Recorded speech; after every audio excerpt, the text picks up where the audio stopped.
Welcome to Renaissance Charge Videos. I'm Rick Friedrich, and today we're going to talk about the basics of an energy system or alternative energy systems, what you need to have and what you need to do.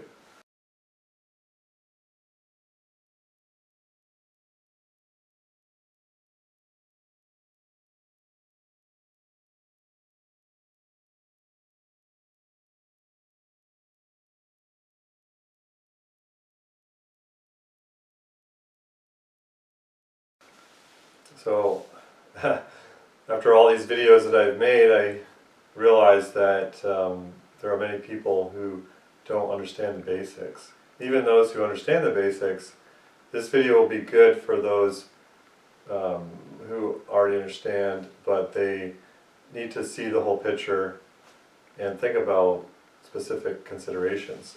So we're going to walk through some of the basics step by step. And I'm not going to try and say too much to overwhelm people, but somebody called me up the other day and I was telling them they wanted to know if I had a free energy device or energy device, and then we got into the conversation, and then they said, I started talking about inverters and so forth, and they didn't understand what an inverter was. So this video is for them and for many other people that might be in that position where they just don't know where to begin. So it's not going to be exhaustive. You could look into all the different points that I'll make in this video and find many YouTube videos or online helps, tutorials, so forth. This is just going to put it all into one place. So let's start off with the basic thing is that people need, above all other things, they need to power a cell phone. You might think that's, a joke, but in many places in the world where they don't have power, they have access to cell phones. They have a cell phone, but they can't charge it up. So a number of people that I know have tried to think of ways to provide basic power for a cell phone. So what do we need to charge a cell phone? I'm just joking when I say it's a basic need, because it isn't, but it is something that people want to power probably almost more than anything else in this day, this modern world where we're backwards. So what we have here is a plug. It's a basic converter system where we're going to plug the power, instead of into the wall or the AC outlet, we're going to plug into DC. And what do we need? We only need really 5 volts to charge this battery, but this is a 12 volt plug that will go into your cigarette lighter in your car. Now, the basics of this again are the center terminal is the positive terminal that would go to your battery. Right? So we have here 2 batteries, and they're 12 volt batteries. Each 12 volt battery has 6 cells that are 2 volts, 2.1 volts each. So in this case, times 6 cells is going to give us 12 volt battery. And so in your car, now all the cars have 12 volts, we are going to run this. We're going to connect up to this just to simulate the cigarette lighter plug, which people don't smoke anymore, so they're no longer cigarette lighters, they're 12 volt accessory plugs. So now we can see the light went on and then the phone starts charging. So that's the very basics of a way that you can charge your cell phone. Now you've got solar panels that can also put out 12 volts, and So if I hook these up in the same way, I can charge up, if I get 12 volts across this. So here's a voltmeter. This is one of the things you would need to have to determine the voltage of your battery or your solar panel. In this case, we need to find out which side is the positive, the red, and which side is negative. We've got, in this case, we've got a black wire and a white wire.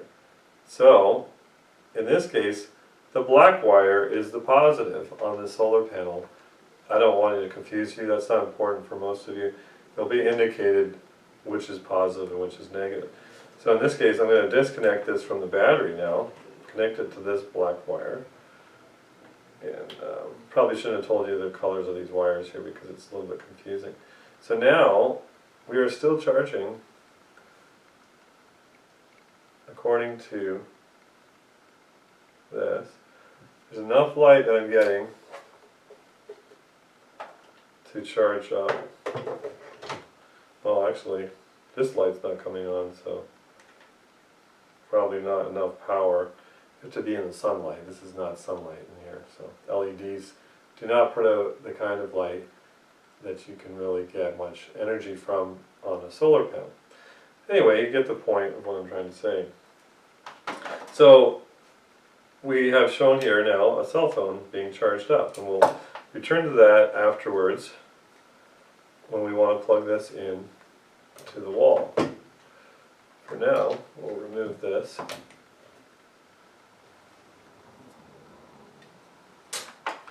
So now what is another essential, actually it's a real essential, is light. So we want to create light with a 12 volt battery.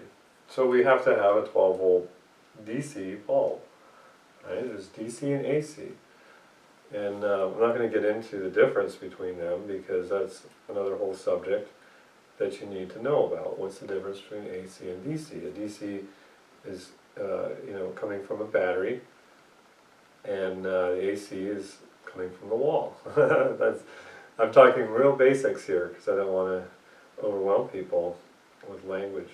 So here again, here's another battery, 12 volt battery, and again we need to look at a voltmeter, and we need to put it onto DC setting. This one automatically goes to DC, and we've got red for positive and black for negative. And we're going to go, and this one is sitting at, because it's Renaissance charged, with our Renaissance chargers, sitting at 1313 volts, and actually have run this battery quite a bit. So now, here is this battery, which has been more discharged, 1265, which is normally considered fully charged. Now what happens if I connect it backwards, is you'll see a negative symbol. So now we understand the basics of how to connect up a battery to a load. In this case, it doesn't really matter which side I'm putting it on. Usually there's positive and negative side of the load, but in this case it can take either an AC or a DC input, and now we have light, and it doesn't matter which way we connect the connectors. So there's your very basic energy system, where we have your input from a source and your load. And we want to look at, a little bit later in the video, how energy actually works. In this case, we're putting a closed loop across a source input, and we are discharging the battery because we have a closed loop, and it will discharge at the rate of the load. It will discharge itself.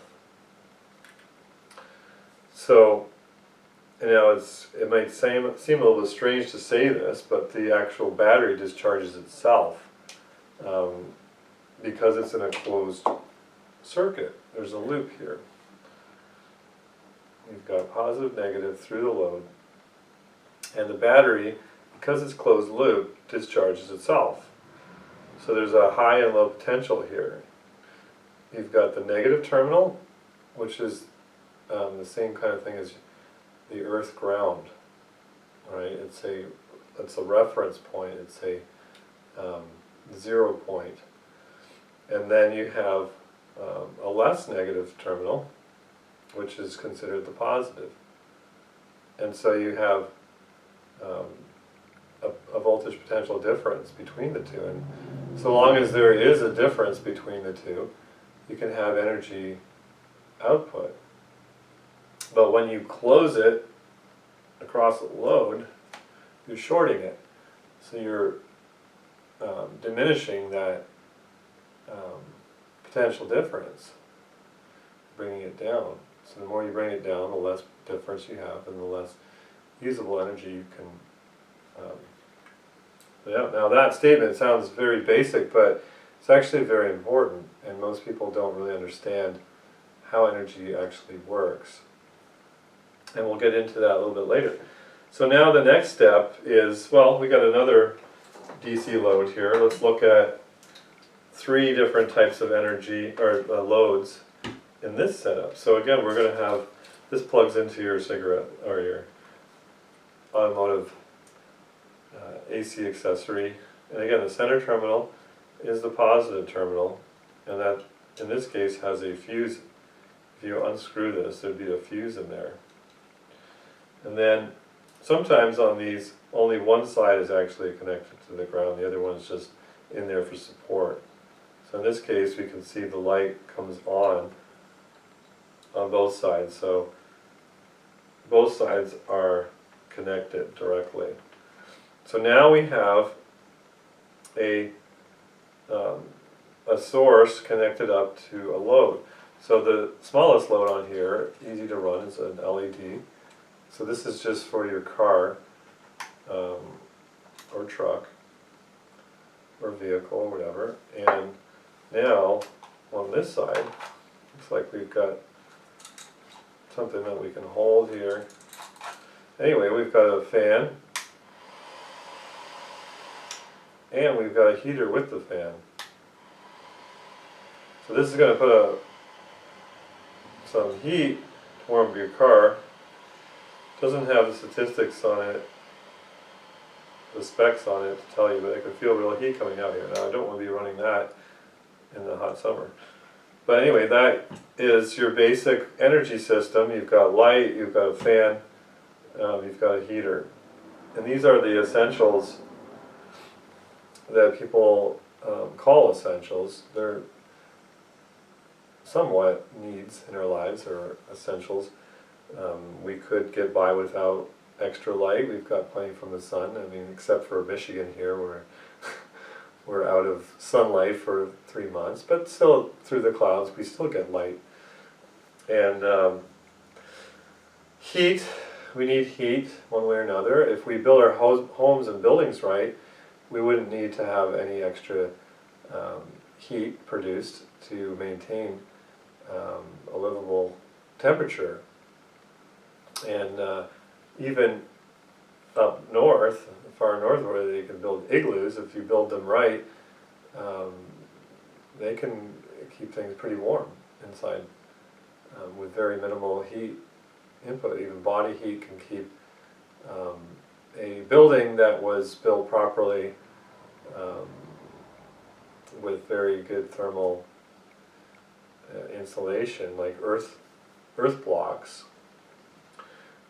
which I've talked about before, and earth shelters. So, but anyway, if you want to create heat for cooking, like we'll look at in a minute with this, or you need heat for warming water, you can create heat through the same process here. So if we were to connect up the big resistor like this directly to the battery, so this is a big heating element here, stovetop heating element, and it's only about I think 23 ohms, and this is a big, this would be equivalent of 1,000 watt resistor. at, I think, 23 ohms or something like that. I have to check it again, but anyway, so this can be connected directly up to a DC load as well, and this will get hot. Now you'd have to get up to higher voltage than the 12-volt battery to really see much heat there, but it will again short the battery, and shorting that battery, there'll be a load. This becomes a load and creates heat. So now we can do that either way again. So we wanted to focus first on the direct DC power. So you have a battery and a load. So that's the two basic units.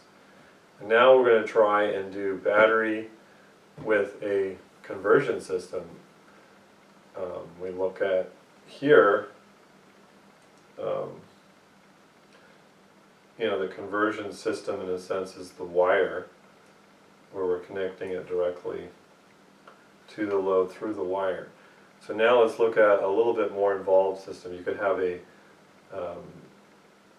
DC to DC converter. So now we're going to change the voltage. So if we wanted to run this at the higher voltage that we need, it'd be like running 10 batteries, or 10 12-volt batteries, or 11 12 or 9 12-volt batteries would give us the equivalent of, we could run these bulbs here and everything at with 120 DC volts. So how do we get up there with a 12-volt battery? Well, we would have a DC to DC converter. And those are just like these inverters here, which we're going to talk about in a minute, but they only change it from DC to DC, direct current. So we're not going to really get into that because most people won't be doing that or needing that. But just wanted to mention it. So now we have the ability to have, if we want to run an AC load, so most of the loads that people use are AC. Now you can have your appliances in DC. They usually cost twice as much because they're not as frequently ordered, and they are usually more efficient, so they cost more. Sometimes it could be 3 or 4 times more the cost of a regular AC appliance. So for those of you who are using AC and need AC, you need to know the basics.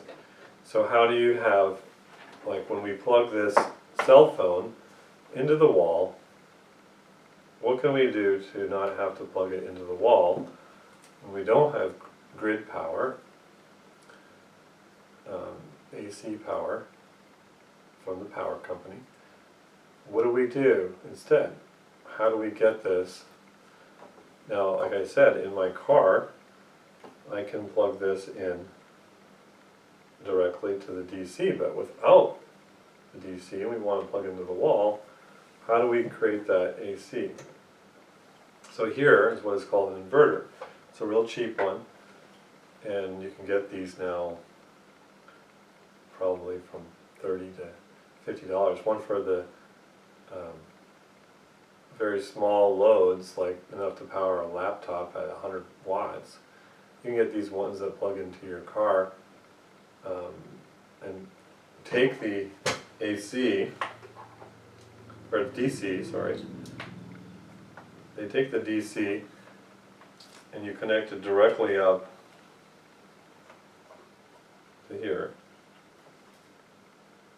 Well, you connect it directly up to here, exactly. So in this case I don't need this jumper wire because I already have them. So let's look at that for a minute. Let's move some of these things that we're done with.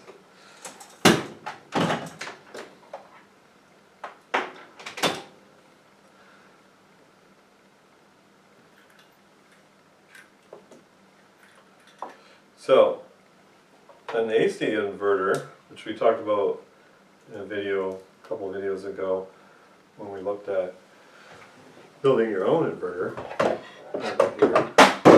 Oops. Where I showed taking a transformer and 2 transistors or MOSFETs, we can make a basic inverter. And I showed the reason why I showed that was to explain another point. So we're going to look at what this is. So it's a very simple unit. Like I said, you can go to the video and see what's inside of these, but you really don't need to know that. For those who are watching this video, you're just wanting to plug this into something that will charge up your phone or run other things. So now we can move these wires here. Again, red to red,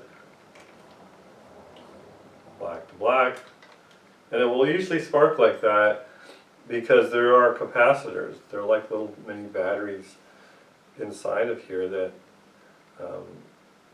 are like a filter, and they need to have the power in here, and so they charge up because when you disconnect that, they discharge for safety reasons. And so now they need to just basically charge up. So you'll see a little spark there, don't worry about that. But again, don't operate these kinds of things in an area where there's any kind of gases or where there could be explosion, because the spark could ignite something. Basics. If you look at the manual, when you get an inverter, it will tell you such things. So this one has two sockets to plug into, and so I'm going to plug into one here, and before I do, I can turn it on. There's usually a fan in there. This is a very quiet one, no, very noisy fan, because it's a cheap inverter. I've had it for 20 years. And so you can see the green light's on, it's powered on, and if the battery goes low, this red light will come on, and there'll be a buzzing sound at about 11 volts. So now, one of the things to understand is, as you're applying the load to a battery, it's going to discharge the battery. The battery's going to discharge itself. So now the battery there's a slight load, so it's 1304, because it's running the fan, and it takes a little bit of power to run this. Now, we're going to see now, as I plug this in, it's going to draw more of a load, so it's $12.99, because it's charging the phone now. So now, what is going on with this right here? See, without this, I could plug this in to one of those little ports in my charger, which is the same thing. Like sometimes this one has it. This one has a USB plug. So this inside of here converts 12 volts from the battery to 5 volts, because the phone only has 5 volts on the USB port. So if this isn't a cigarette lighter right here, this can still be used. I could have done this yesterday when I was driving, and I forgot that I had a USB port on there. Anyway, this has then two USB output, this is a USB port, and this is, I forget the term for this, that goes directly into your phone or other power appliances that need that. So anyway, all this needs is 5 volts, like I said. So this is a 5 volt output, this is a 5 volt output, but this is a 12 volt input. And again, so this is a DC to DC converter. And we're done talking about that side of things, but we want to look at this. So this is your very small, this is a transformer inside of here, which transforms, it's a voltage adapter it's called, but it actually transforms the energy from AC, and then it changes it. Well, it's a bridge rectifier actually, there's not necessarily a transformer in there, but you are changing the voltage as well as the type of the type of power from DC, well, from AC to DC. Again, how you do it is not important for this video, but the point is that this goes from 110, and this is for North American people, because in the rest of the world it's usually 220, and we'll look at that in a minute with this inverter, which is a 220 inverter. Anyway, so it powers, again, the 5 volts. It comes out at 5 volts here, and you can read it, and it's at 2 amps. So that's the more powerful output for your cell phone, is the 2 amp on there. Sometimes they're only like 0.4 of an amp, or 400 milliamps. So that's your basic requirement for charging your cell phone if you have one of these adapters and you're using an inverter or you're plugging into the wall. Now we can look at running some other loads, again, just like we did. We're going to go and power now a very low power bulb. So there you have 15 watts of power,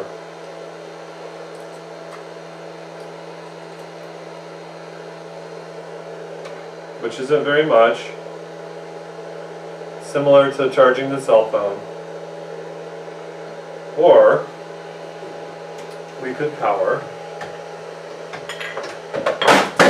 keep dropping that. We could power a 100-watt light bulb instead. And you can see the voltage dropping as we are charging or powering. Now it's going to drop quite a bit more.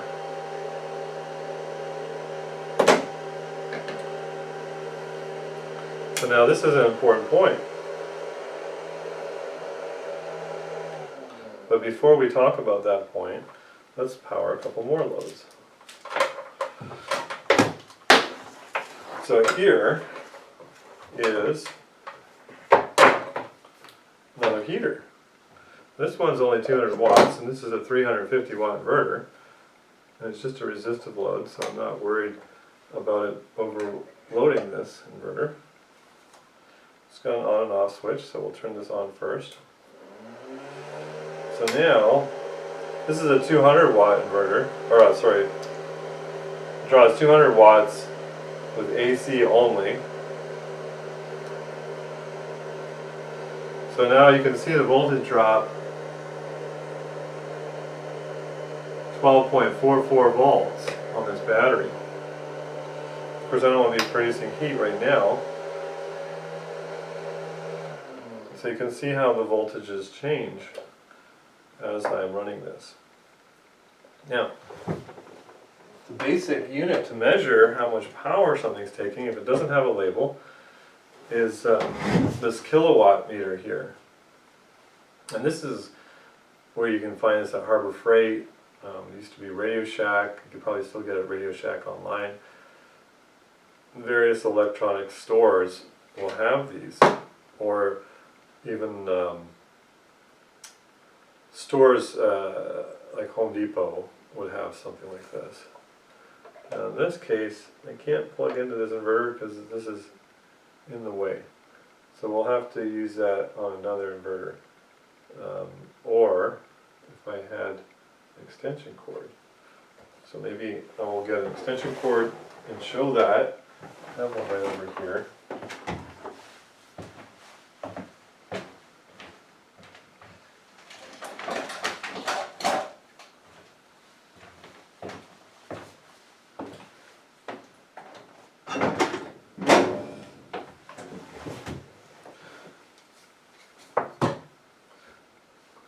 So now, we're going to plug this in, and now we can look at our appliances over time. So let's not look at this one anymore. Let's go back light bulb.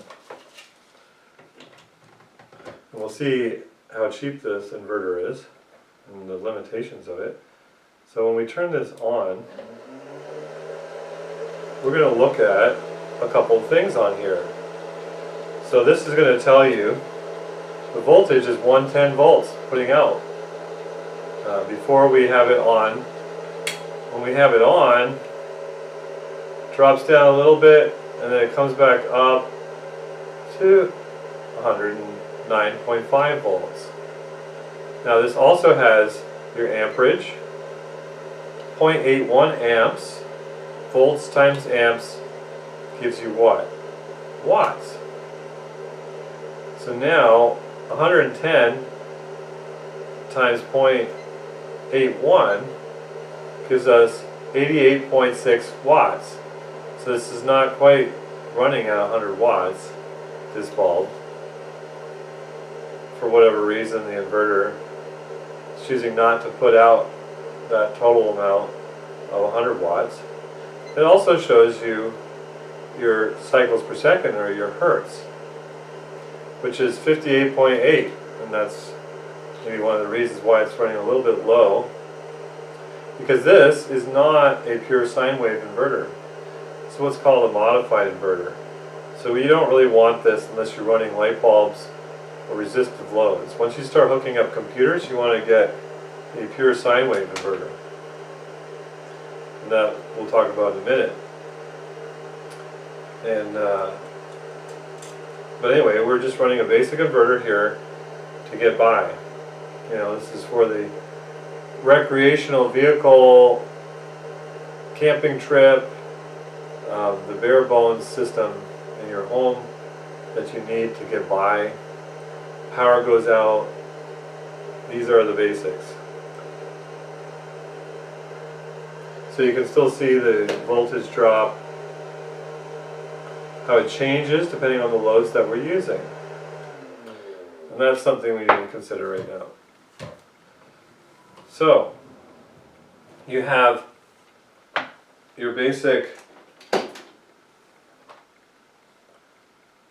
battery here, and notice how it's going back up.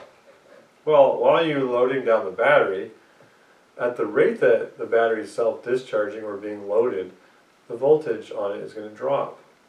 And the problem is, if you run too big of a load, then the voltage drop will be so much that the inverter won't be able to be turned on, or it will turn itself off. First you'll hear a ringing sound or beeping sound warning you that you're at 11 volts. Now it doesn't mean the battery is discharged. It means that the size of the battery and the amount of charge you have in it is not enough to keep this inverter going. So you need either a bigger battery, or it needs to be more fully charged.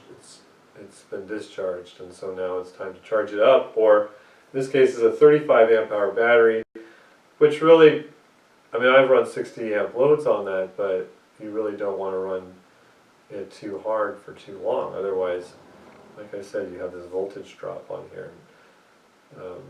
So now we want to run, you know, a bigger load. Like for example, if we want to run some big load like this heater element, we're going to run a stovetop element here at full power, and these are rated at 1,000 watts at full power. So I can't actually run it off of this inverter. We're going to need the bigger inverter because this is only a 350 watt inverter. And this battery really isn't rated to run 1,000 watt loads. You can for a short time, but again the voltage drop will go down too quickly and the inverter will turn off. So this is important. If you don't know what something takes, you use this meter right here, as long as it's within the maximum 1800 watt. And there's a whole bunch to know about that. You can read in the instructions. But if you want to see what your refrigerator is pulling, and you want to see it over a 24-hour period or a month, what am I really taking to power this refrigerator? because you really need to know these things before you buy your batteries and your inverter to know what kind of parts you really need, what kind of battery, what kind of inverter, so forth. And so you put this into the wall and you plug your appliance in. If you're wanting to go off grid and do this, you want to figure this out. And this will tell you, while it's running, it will tell you how many amps and how many watts and how many volts. The volts is given. It's going to be 105 all the way up to 135 you might see on your house. But typically 110 to 125 is what you'll see most of the time. So you want to look at your watts. How many watts does it take? How many amps is it drawing? And then you can see kilowatt hours. This is the same kind of reading that you get on the back of your house, on the kilowatt meter that they're going to be charging you for. So every hour, well in this case it will tell you the percentage, or as soon as it gets to 0.1 kilowatt hours, it will actually give an indication there. So it'll start off at 0 and then it'll go to 0.1, 0.2, 0.3. So you can tell then over time how much power you're using. So a kilowatt is 1,000 watts. A kilowatt hour is 1,000 watts over 1 hour. So you can just do that basic calculation in your mind, figure out how much you're using. The average American probably consumes around about 26 kilowatt hours on average day. Now the problem with this, now this is something you can kind of pass over if you're not going to get too detailed in this video, if you want. I don't want to get into too many of the details, but the problem that you have is if you're going to run all your appliances at the same time, then you're going to run into a problem where you'd have to have a very big battery bank and a very big inverter to be able to power all those things at once, because like I said, you've got a voltage drop on the battery, it's because of the load, and now you won't be able to sustain it with a small system. So usually people who go off the grid and who power things from batteries or what have you, they'll balance out their loads. They won't run their hot water heater at the same time as they're running their other high power loads, and they'll balance them out. They'll wait, do it at night, whatever. So that's the big problem that people don't consider. Even people who understand these basics don't really understand what's called peak power. So if I want to run, do my laundry, which can be a hot heat element for the dryer as well as the hot water, and then I want to cook at the same time, I could be drawing in an American household easily 20,000 watts, considering all the things already running in the house, your refrigerator, your lights, someone's got a TV on, someone's running a power drill or something, everybody's doing everything for those 3 hours in the evening when they come home. So now that's a big problem. So we take it for granted that we can have as much power as we need, even though it's a short period of time. But when you're off the grid, you know those things. You realize, oh, I can't do that. So we will turn off some things. We won't run them until we're done another process, and we'll control the environment. That way we can have 3 times smaller battery, maybe 3 or 4 times, which is a huge expense, and a much smaller inverter. Now, I don't really recommend a smaller inverter because if you decide you want a bigger one, now you've got to have, you've got already this one inverter, and now you need another one bigger. So it doesn't really cost that much more to get a bigger inverter, and they don't really draw too much more power being bigger than the smaller ones. Once you get up to 5,000 volts, going up to 10 or 15,000, watts, once you get up to 5,000 watts and it's not really that much difference to go up to 15,000 watts. For these cheaper inverters that are available today that are pure sine wave, these green ones on eBay, they work pretty good for the cost. So it doesn't cost that much more. So typically if you're thinking about the future, you might as well get the bigger one. Anyway, so that's what you're dealing with in peak power. And it's not just your average power, how much you consume over the whole 24 hours, but it's the time period where you're running the most power. That's the most important factor in calculating your energy consumption needs.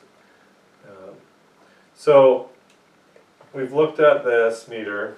So this isn't like a $30 meter, $25 meter. Harbor Freight, it works great.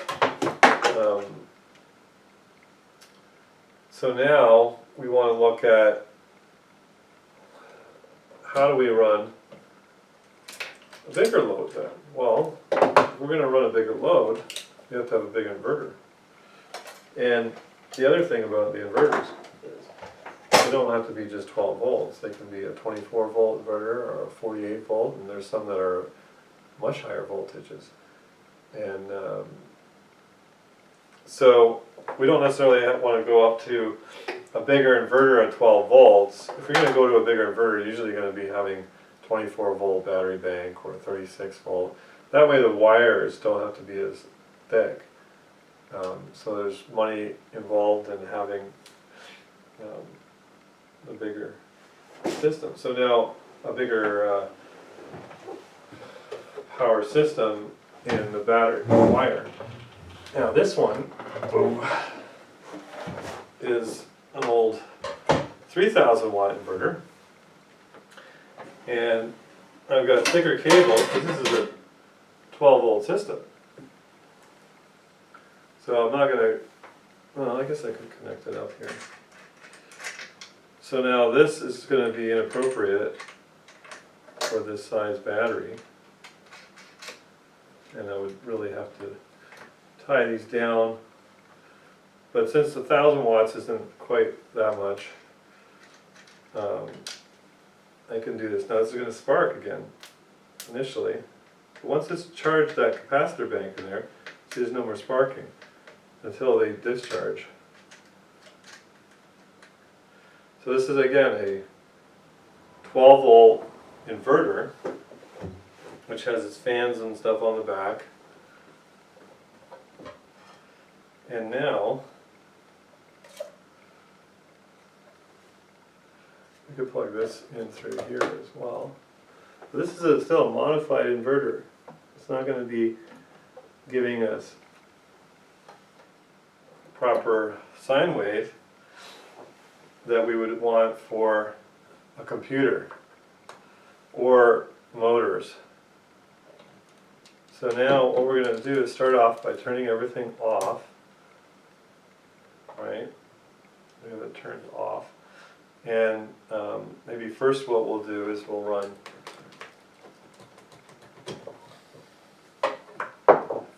a smaller load, just to show you. So this is the kind of inverter that you get if you're going camping, you know, and you don't have computers and that you want to run. And you know, a laptop computer could be fine to run off of a modified inverter because they have that power supply in there is converting it to DC anyway, so the computer isn't, it's not that big of a deal to do that. But a regular desktop computer you would want to run through something else. So if we look at this, now we've turned it on, and we can look at the battery voltage again, because it's going to drop when we run the bigger load. So in this case, let's stick these here. I should tighten this up a little bit more. See, if I don't tighten that, then it's going to be a weak connection. So again, we've jumped back up to 1312, this Renaissance charged battery. But we'll look at when we run this load again. So first of all, we'll turn on this, well, turn on the meter. And again, now this one's putting out 118 volts. So this is a better inverter, giving a little higher voltage. And let's look at the amperage. 88.5 again, or 8.89 there. And now we're at 99.1. This is a better inverter. It's giving us the proper 100 watt reading. And we'll look at the sine wave is 60.6 hertz, so that's better. And now once we'll go into another load. So again, you can see the voltage drop first on this meter, which is 12.60. Alright, so that is that load, but now when we want to run this and heat something up, and again, usually don't have to run this too long, but watch the voltage drop. So first we turn it on, and then what we're going to do is look at the voltage drop for it. So now we're at 1151. So let's look at the wattage here as well. See, because this is not a pure sine wave inverter, this may not work very well or at all. So let's look at the wattage as we turn this on. So it's 200, 942 watts. So in this case, this is not able to run this. It's like a dimmer adjuster here to run the power. This is going to run as a full power. You can see the voltage drop. We're at 1151.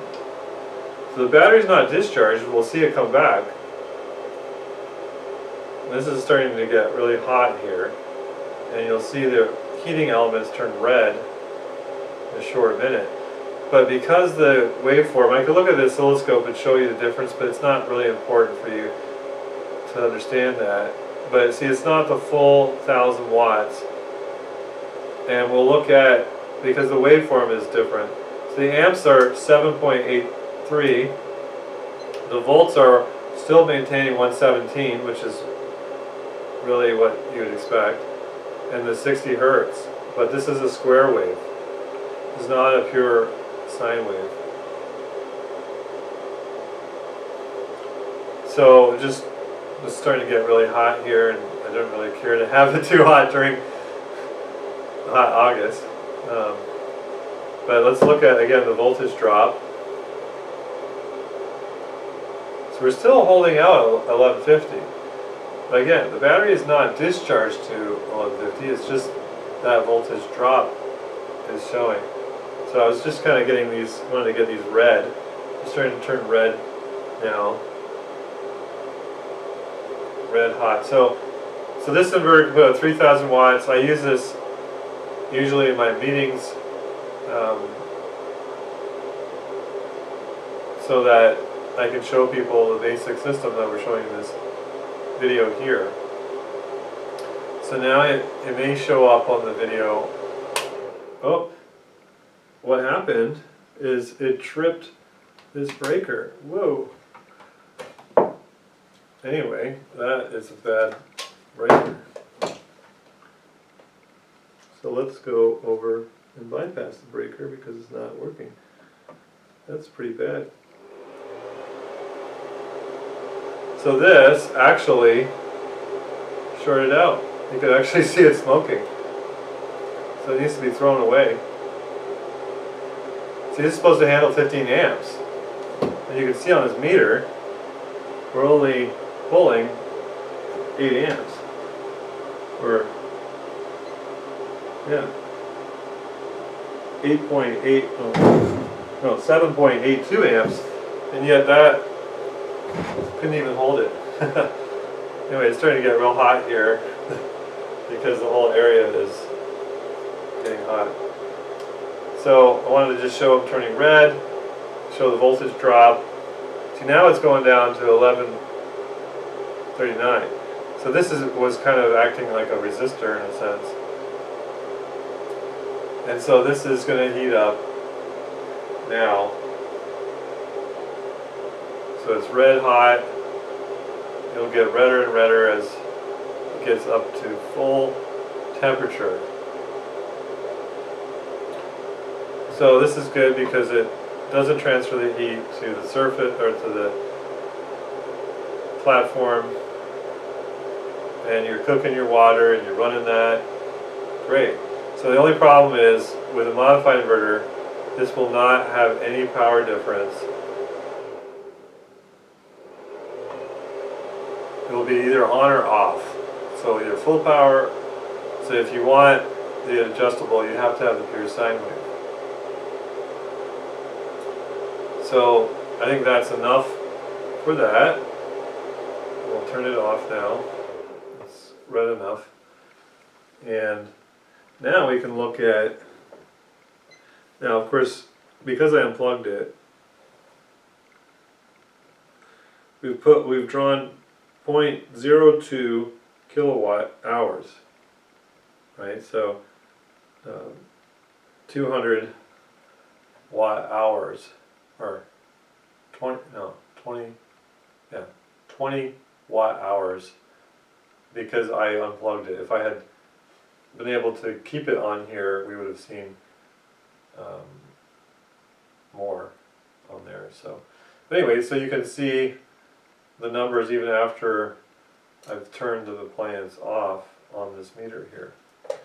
So that's your basic system. Again, using the meter. And now it's hot in here. Okay, so we'll look at the voltage now again and see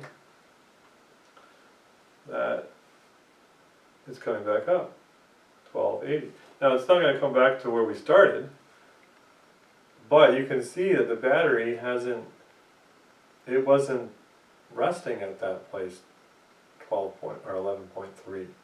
But the voltage drop was such that it was really too much of a load for this battery.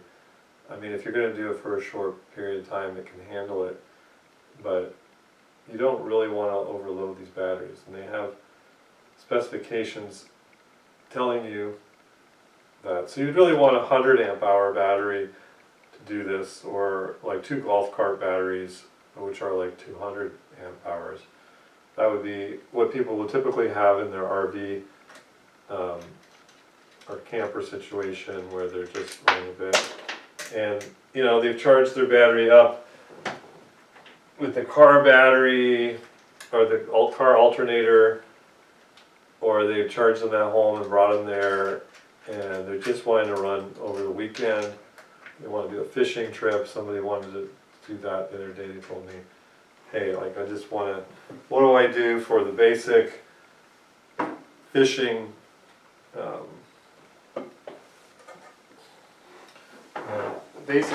trip, and I want to create some heat while I'm sitting there ice fishing, and I want to have some light, and I want to do this and that. Well, that's it, right? So that's the whole deal, except for a cheap power cord. This didn't work out. Did not expect that. So now, again, we were talking about the difference between the modified inverter and the pure sine wave inverter. So this is a very cheap pure sine wave inverter, and didn't actually give me the results that I was hoping for either. But this is, again, a 500 watt one now. But this will allow me to charge up very sensitive things. So again, we can look at this. Now what is this? This is a 220 volt output. So this is what you'd have in Europe and the rest of the world. And what I have here is when I went over to Europe, I was using 110 appliances for my laptop and that. So I brought in my projector and stuff like that. So I have this an adapter, and this changes the European, Australian, and England systems, which are slightly different plugs. Well, they're quite different plugs. And it allows you to plug in and now have 110 output. So we can run this briefly and show it running and explain a few details with this. Again, if you're not going, I mean, this is just some basic additive knowledge. So now, let's look at the voltage first on the battery. It should have come back up a little bit. It'll still continue to come back up for a couple of hours. Or at least in the next half an hour mostly.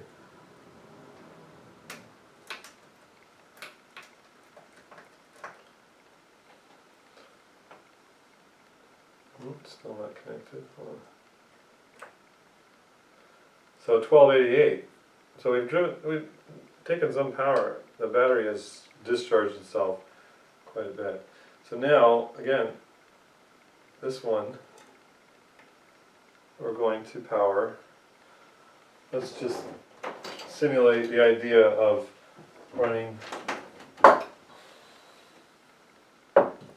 computer, which this is a computer which doesn't need the pure sine wave, but let's just think about it as if it was.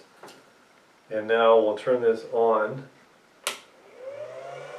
Again, very noisy, cheap inverter. So now we're charging this cell phone up again, and we are having a pure sine wave. So if we looked at an oscilloscope, we would see a waveform like that, rather than a square wave. And that's what's more needed for computers and pumps. Like your refrigerator, you'd really want a pure sine wave inverter, because it has a pump on it that really wants that.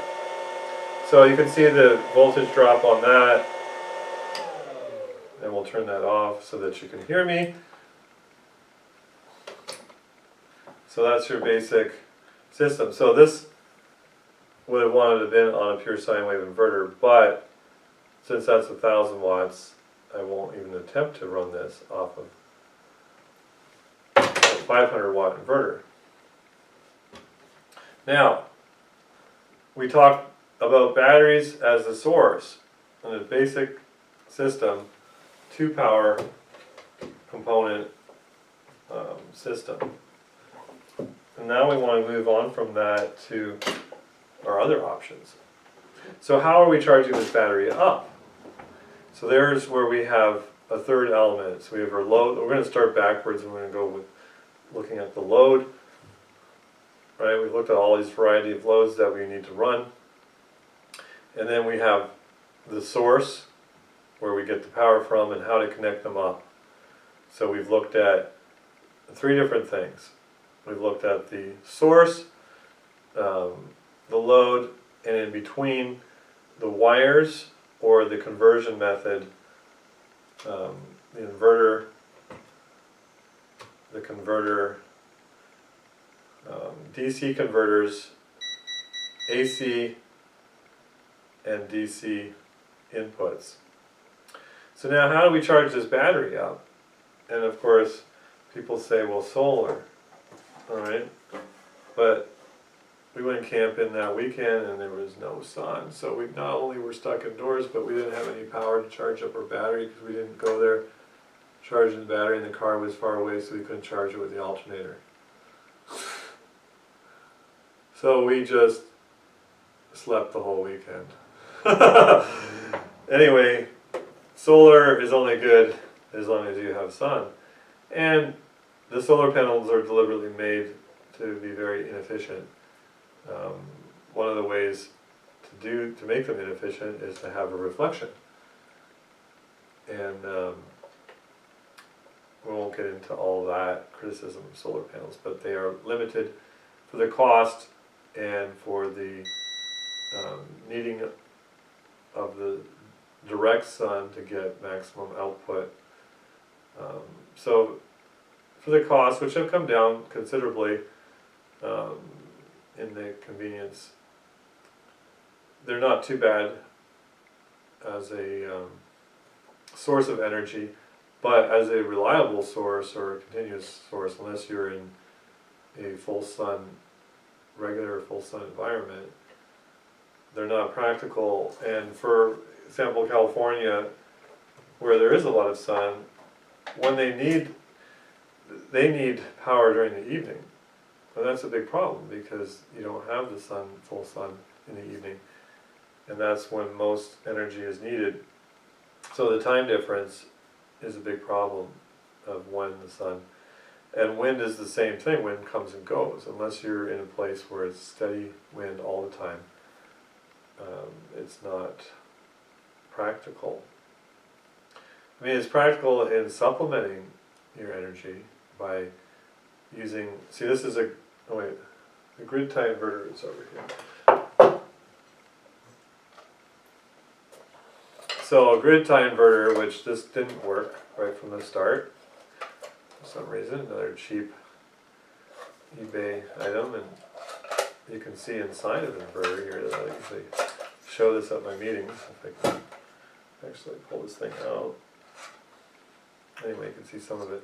There's MOSFETs that connect to the body, and then there's basically, what did somebody say, this is just like an amplifier, really what is inside of here. And so this grid tie inverter allows you to connect up to a battery and the grid, so that if the grid goes down, it will immediately pull the power from the battery so that you can continue something. Like, so for example, you're going away and you know that, like, maybe the power could go out. In some places in the world that happens daily with the brownouts and that. So you want this load to not be interrupted at all costs. It's, you know, some kind of experiment happening or whatever. You don't want your refrigerator to be out of power for a week and you're gone for a week. So you have this grid tie inverter that, so you're normally running off of the grid. You know, you're plugged in here. Well, in this case, it's kind of strange because there's not an input and an output. There should be a connection there. But anyway, what happens is you're running off of the grid, and then the power goes out, and then it will kick on to pull power from the battery, so you're not interrupted. So it's like a UPC, uninterruptible power source system. And that, what is one function of a grid tie inverter, or a grid tie inverter can actually put power back into the grid. So you're not using any power, or you're using less power than what you're creating with the solar or one of our motor systems. And then you're sending the power back to the power company, you're spinning the meter backwards. And then usually you're not going to get very much money for that. It's not really worth the effort. But that's what a lot of people do. They sell back the power, and it's not usually selling it back, it's just cutting their electric bill down, because you're just getting credits for the times where you're using energy. So a basic grid tie system is needing a grid tie inverter.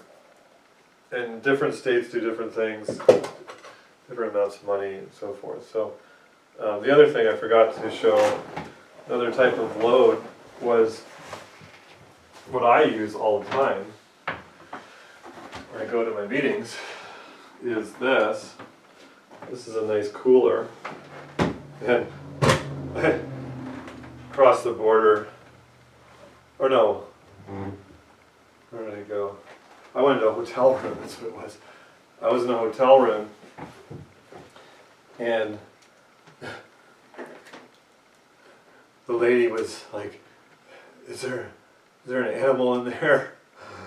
It's like, no, obviously not. I mean, there's not even a place for it to breathe. And she made me open it up.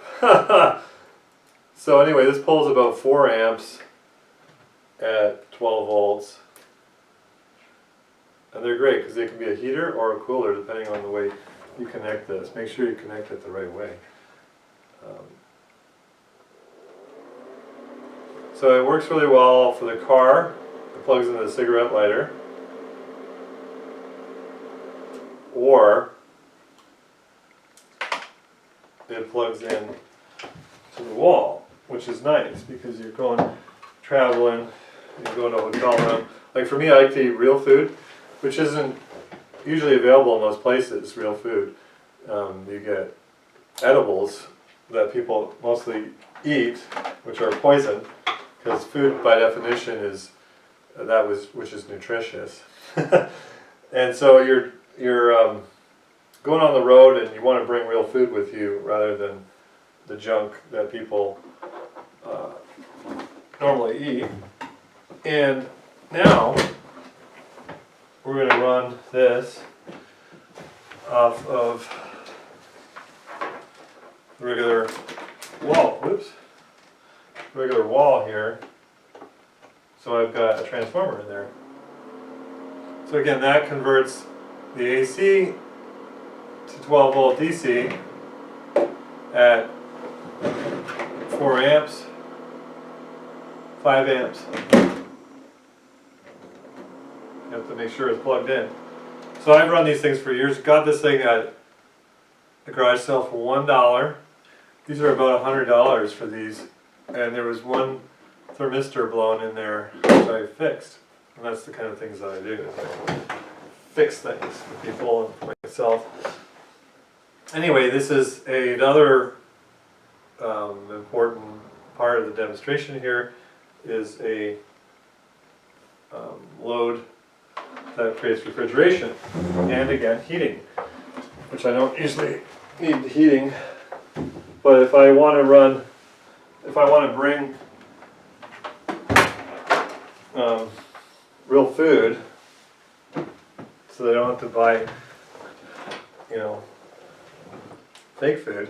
I hope that doesn't bother you by me saying that, but it's true that by definition, most of the stuff that people put into their mouth and try to digest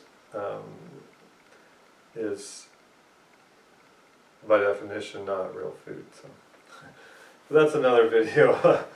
So now we've talked about the load, the source, and the conversion process. So we talked about an energy system in the past. Alternative energy system consists of 3 different things. You've got your 3 different stages. You've got your disrupting of the ether, or the ambient, and we'll talk about that in a minute.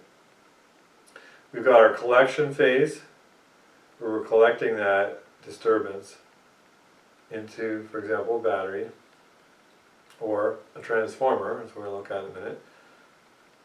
And then you have the conversion phase, which is really the third of 4 stages, but we'll combine the last stage that we've focused on here as one.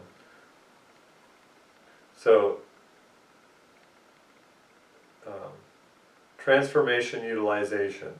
So the inverter kind of transforms and makes it usable in a bulb, in a load.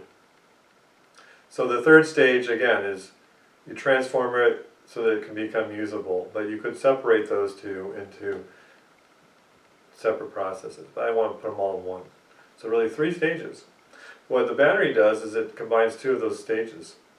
So you can have collection in the battery, and it transforms it itself so that you can use it directly to power loads. But you could also add an inverter to that part and have a different kind of load run, an AC load. So the battery is great, convenient. We've used that for years with the motor systems. So it's two of the stages in one.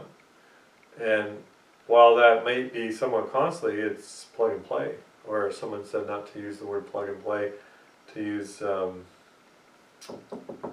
now I forgot the term that they suggested to use. In fact, they said it right on my phone here the other day. So let me see what they said. If you don't mind me pausing here for a minute. They said turnkey. Probably not the best term to use, as opposed to plug and play, sorry. But the point is, it's ready to go, which again is plug and play. Let's go back now. So we have the final stage we've covered, and that's where some people will stop the video. Okay, that's all I really wanted to know. But from this point on, we're going to get a little bit more involved here. Okay, well, we're going to figure out how we're going to charge this battery. How are we going to supply the source of energy? So the second stage is collecting the energy. So the battery, like I said, can receive a charge, and its standing potential can be increased, which is in this case the voltage. So as the voltage rises, if the battery's in good condition, then that will be more potential, so it's more charged. And it's not more positive, it's just the terminal on the positive terminal is actually less negative. Is actually a more correct way of saying things. So now we've charged that up by various means. We can charge that with, again, AC battery charger. We plug it into the wall. It creates a suitable charging method to charge the battery, which only the Renaissance chargers properly charge your batteries. The rest of them kill your batteries, and we talk about that in many other videos. But that would be one way to charge a battery. The other way is with solar panels, as we talked about, or wind generator, or hydroelectric, where you're using a waterfall or a river, and you're using the movement of the water to move a turbine, a generator, to then charge a battery. Some people have used waves, and these are, of course, the really bad one is the nuclear, a steam power. Now I do have a little motor or steam system. I haven't really showed it yet, but anyway, there's various forms of charging this battery. Now what we do is we create the reactive energy that's normally called imaginary energy. We use that to charge batteries with our motor system. So the motor is running as a motor, and the reactive power that is normally disregarded as imaginary or useless energy, or even called negative energy, we charge batteries very well with that. In fact, the bigger the battery bank, the more charging we get out of our motor systems. So that is the motor systems. We've been showing that for years, and that's an equal or greater or less amount of energy than the load is consuming.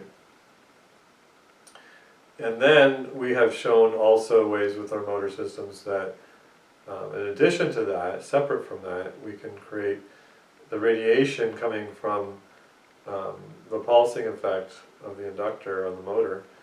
So as the motor is pulsing, which is quite fast, it's giving off radiation, which is normally considered wasted energy. But we can collect that energy in what we call EMP coils.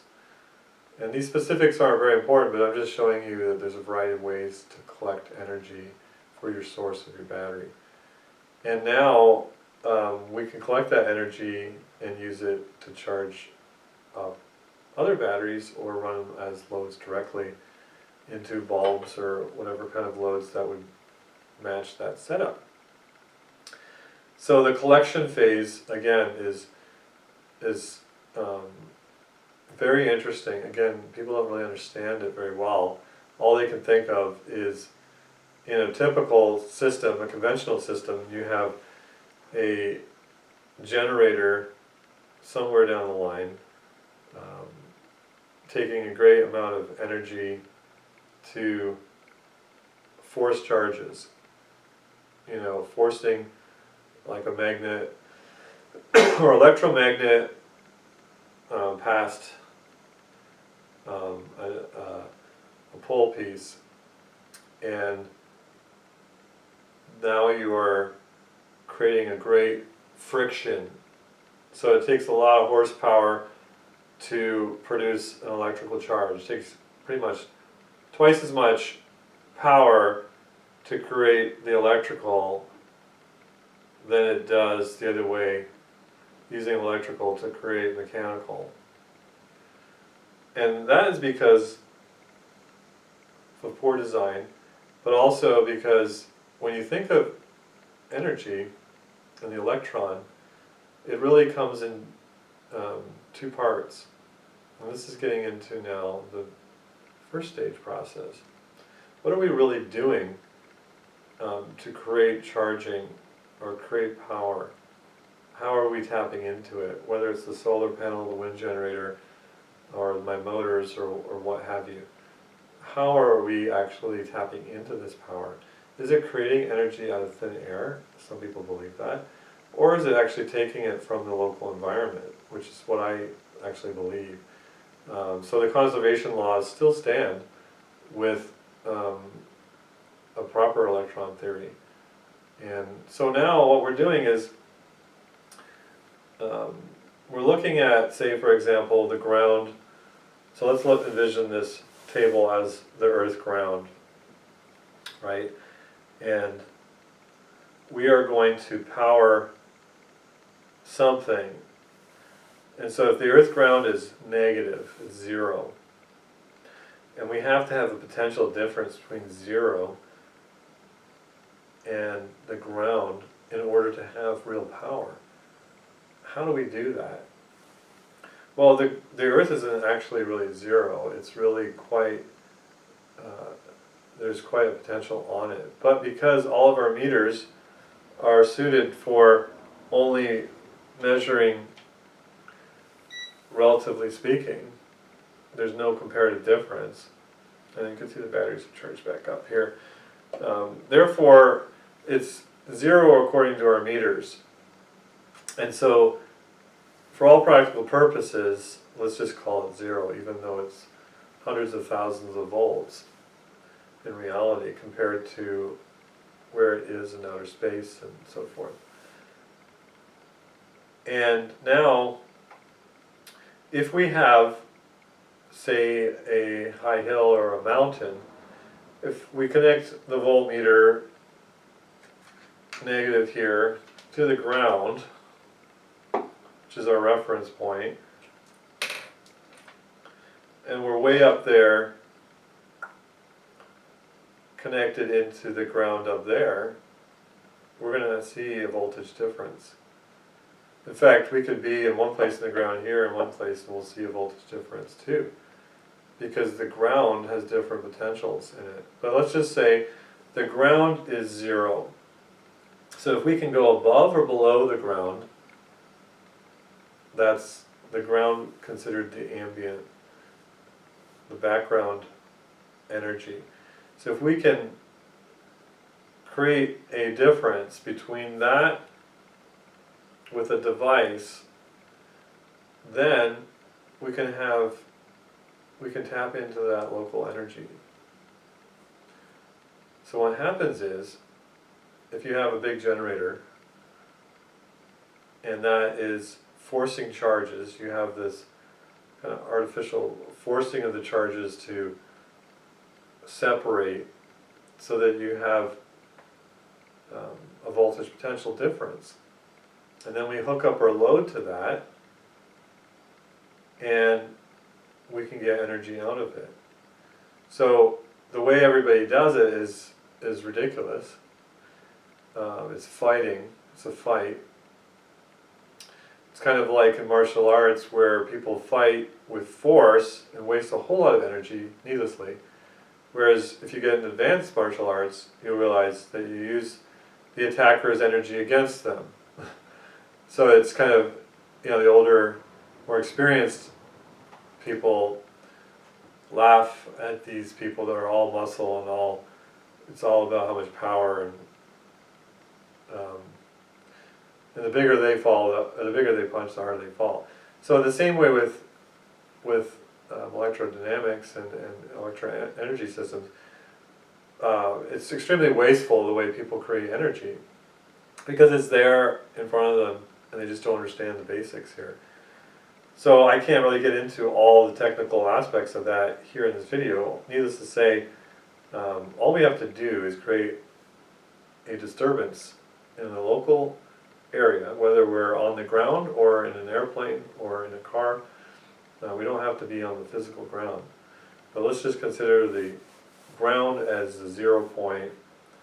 And now we've got to create some kind of disturbance. This is why I say disrupting the ether or the background energy.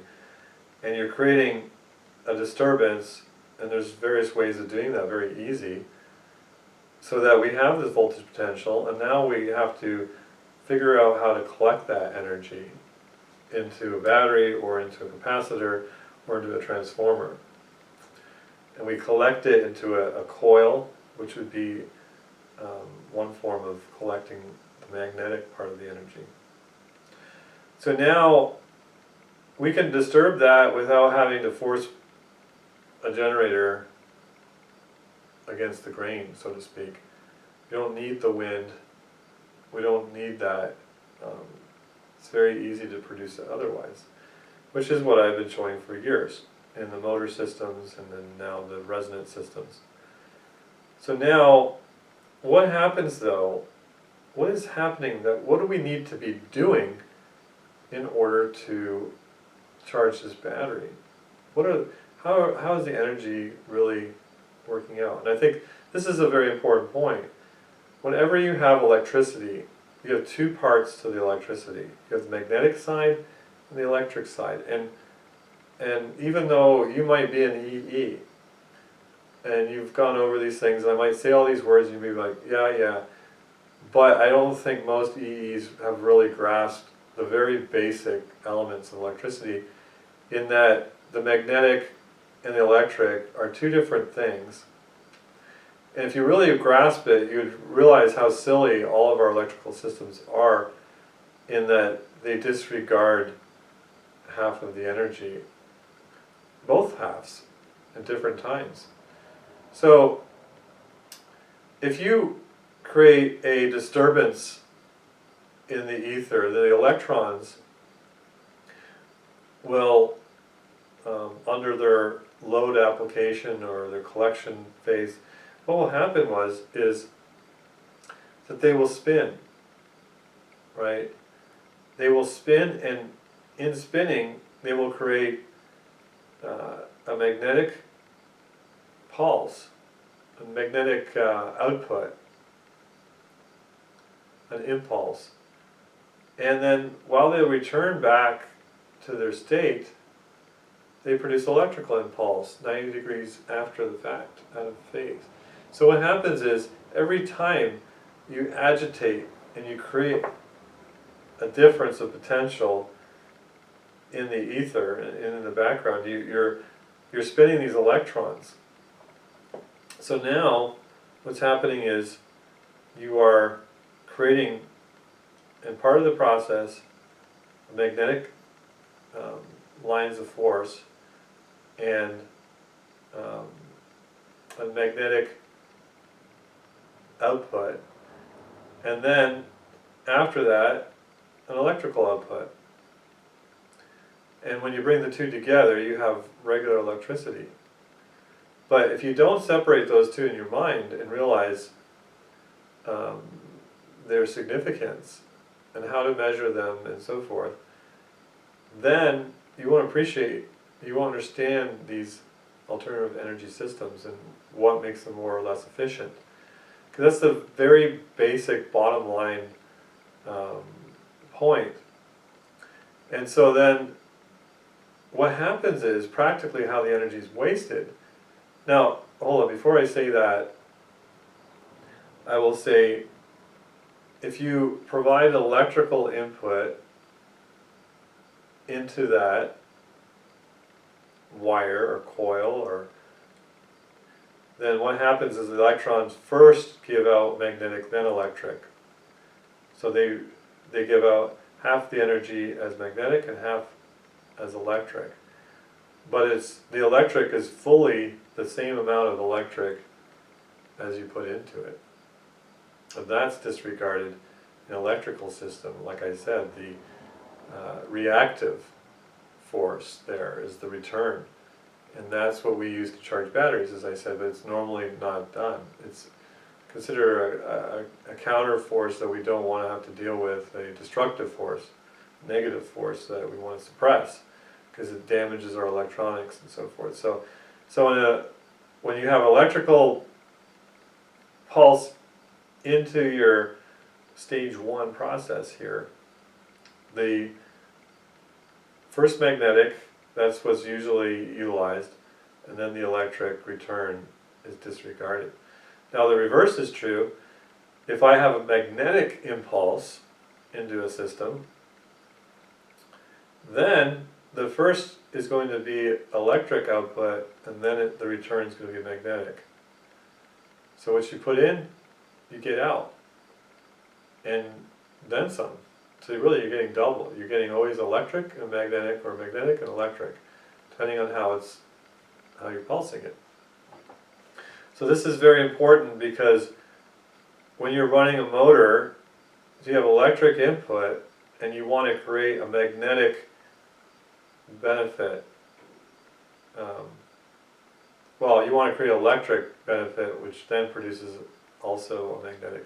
So I want to run this motor, which would have been the fan, right? So I was just trying to think of a motor here. Alright, so we've got a fan in here, and now we've supplied power to it, and these are all like usually brushless pulse motors. So we've pulsed this with electricity. And then what happens is, all we're after is to make it push a magnet. But in the course of doing that, when we've energized that coil inside of there to push this magnet, at the same time that we energize that, immediately after, there's another return loop of magnetism that goes out and is wasted radiated energy, which we could collect. And there's also, again, the return electric. So what's happening is, we're only, in our desire to create our particular load, supplying the power for a load, all the electronics around us, we disregard the full potential of the energy that we could be using. So they're very inefficient. So I show that in my meetings where we take these various meters, which are over there somewhere, and we show the radiation that's coming off of them is wasted. And all this magnetic flux is going off in all directions that could be tapped. Especially if we were to do higher frequencies, we'd have more. But it's disregarded, this energy. So that's what I've been focused on for years, is showing how we can tap into that more. So the solar panel is actually getting the magnetic streams, waves from the sun, and it converts that to electric in a sophisticated process. Simple, but it's involved to make those panels.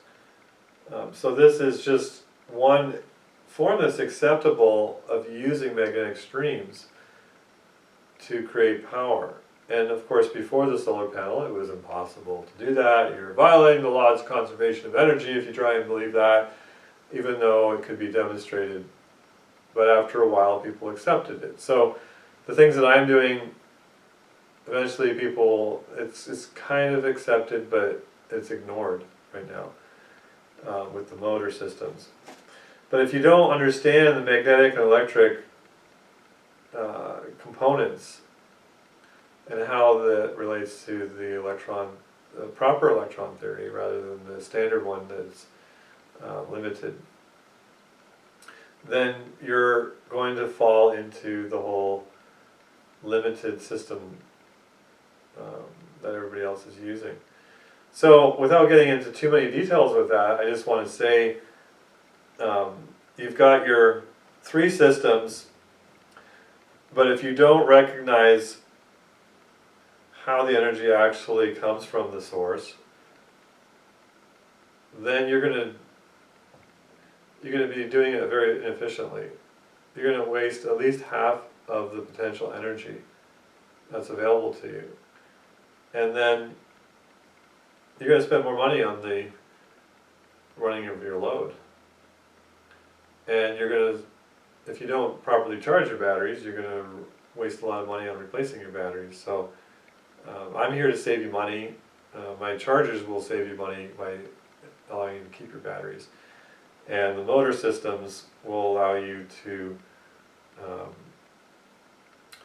also keep your batteries and will not disregard all the energy that is available. So that way we can actually have two battery banks rotating around, because we're not throwing away that reactive component. We're using it to charge other batteries. And let's take a quick look at these batteries before. Let's see how far they've come back. So 1295, you know, you can see how they bounce back. So I just wanted to always show those kinds of things while we're doing these demonstrations.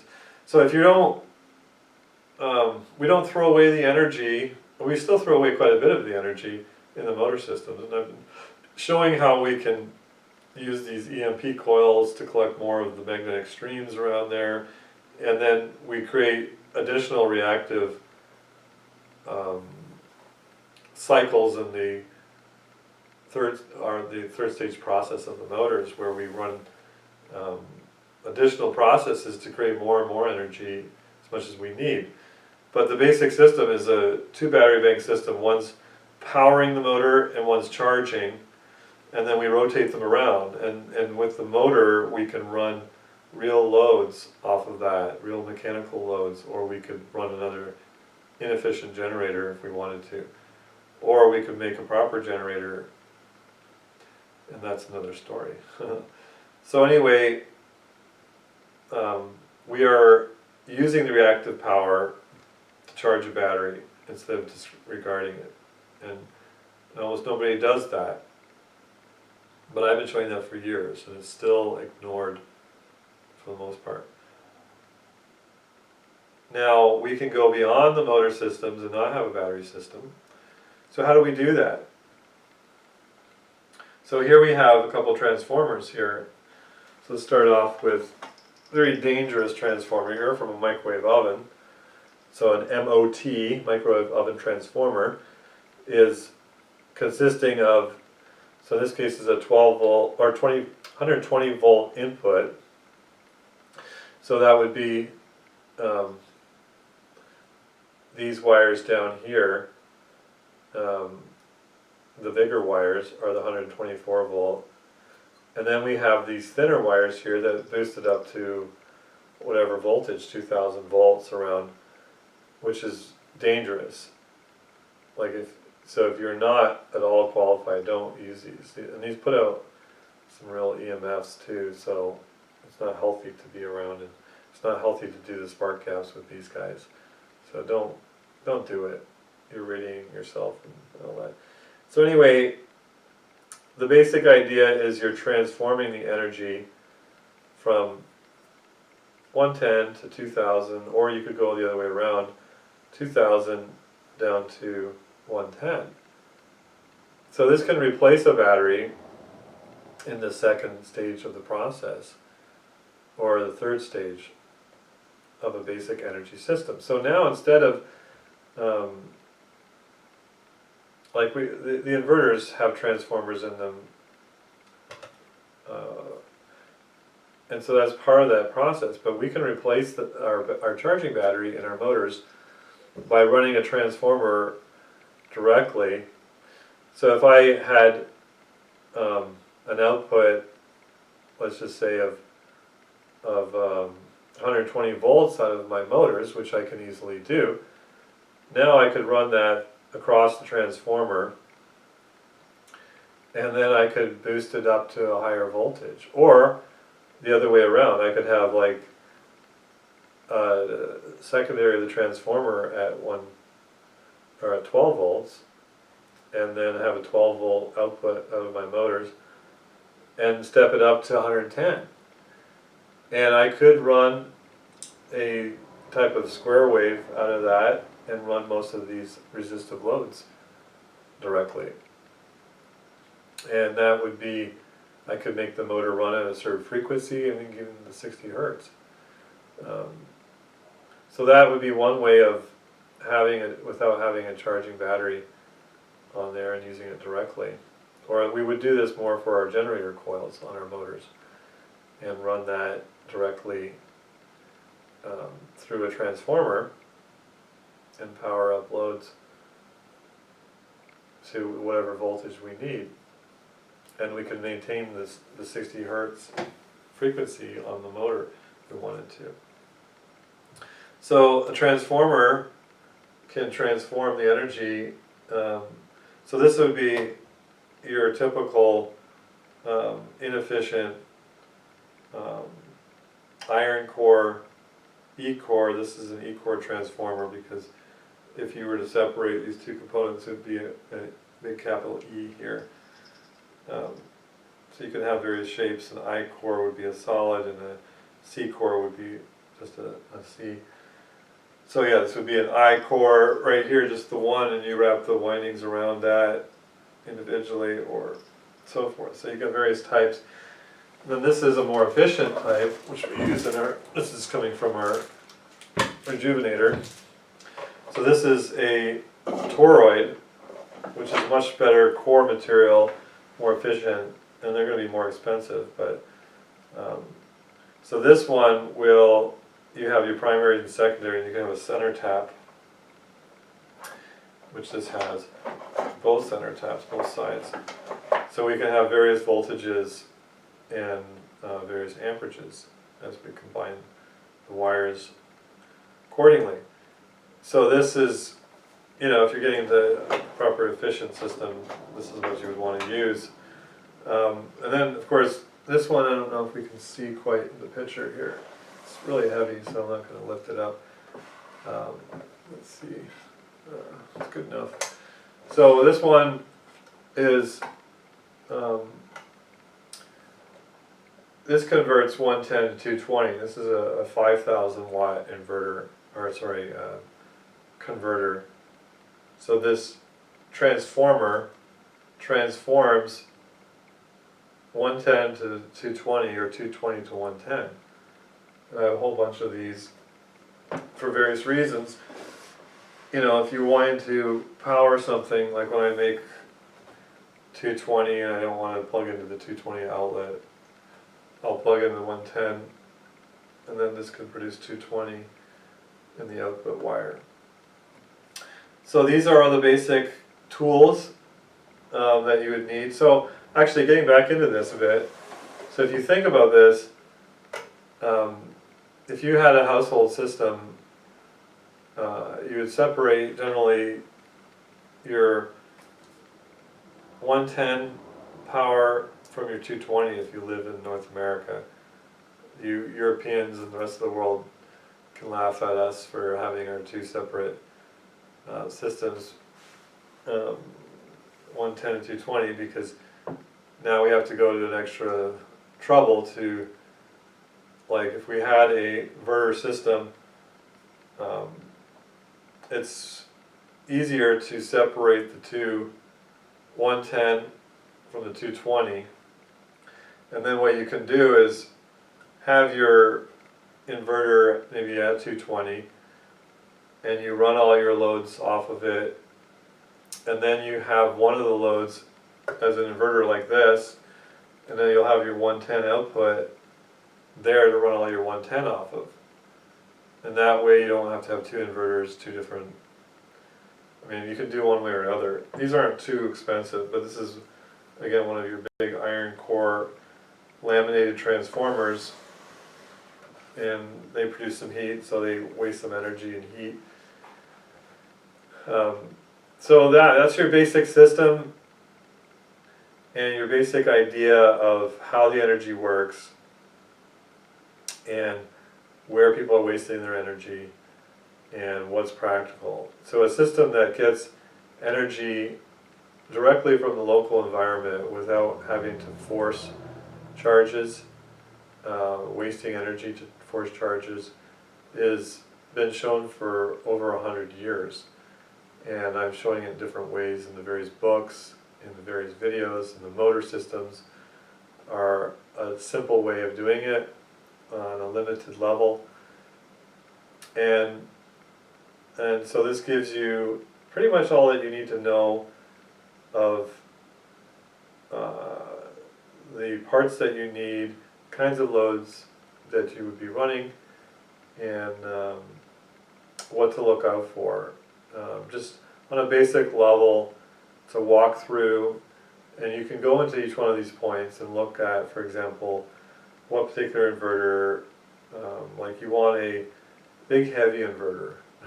You want one that has a toroid inside of it, big transformer, which is called a low frequency inverter. You don't want these types of inverters that are what are called high frequency inverters, and they're not going to give you the ability to have these really surging peak applications. So for example, if you're running a motor and you try and run one of these inverters, you'll blow them out, because the moment you turn on the motor, there's a really high energy surge needed to start that motor, including a refrigerator, and it'll go way past the specs on these inverters, and you'll blow them out and you'll think, oh, cheap inverter. Well, no, it's just that your load was really high. It can be 20 times its normal running power at startup. But so these low frequency inverters can really handle that, and therefore they are to be bought instead. So when you get expensive inverters, you'll find they're in a bigger box, and they'll have these toroids in there so that they can handle the surges, and that's important. Even LED modules, I found, surge, like these 100-watt module, when I looked at the output, they were going up to 500 volts. So even though they're 100-watt module, it goes up to 500 volts peak. 500-watt pulses, not volts. So it's peaking up there at 500 watts. And if I used a 100-watt module or 200-watt, it would be insufficient, because I'll be way up there every cycle. And unless you look at that with an oscilloscope, you can't see that. And so these are the basic things that people don't understand. So you want to oversize your inverter. You want to get a big low frequency inverter, and not deal with this stuff. This is for limited loads, more and more limited as we think about our applications or our loads these days. So in essence, we don't really need any electricity. I don't think we really do. In our culture, we definitely do the way it is suited, but it's not really providing any benefits to us spiritually overall.